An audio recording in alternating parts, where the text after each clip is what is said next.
Rruga Burrejt-Skuraj, shembje skarpate dhe dëmtim të asfaltit. Rreshtet e fundit të shiut kanë rikthyer problemet në rrugën nacionale Burrejt-Skuraj. Në shumë segmente ka rrëshqitje të dherave e në disa zona ka prani të madhe të ujit për shkak të mungesës së kanaleve kulluese anësore. Ndërkohë në afërsi të urës së Ulcës ka rrëshqitje të dherave nga shpati i malit. Në këtë pikë të rrugës nacionale vazhdimisht ka patur problematika të tilla për shkak të mungesës së rrjetës pritëse apo mureve mbrojtëse.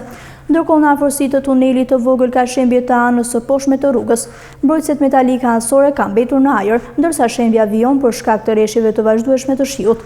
Drejtuesit e mjeteve këshillohet të tregojnë kujdes gjatë qarkullimit në këtë aks rrugor, pasi her pas here ka edhe shembje të gurve kryesisht në segmentin e Shkofetit.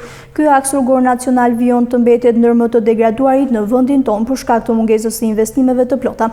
Rruga në fjalë është dhënë vetëm për mirëmbajtje, ndërsa kompania kujdeset vetëm për prerjen e bimësisë anësore dhe jo në investime të mirëfillta. Në të gjithë aksin ka edhe deformime të rrugës që janë kthyer në burim aksidentesh, sidomos për ata që qarkullojnë për herë të parë në të.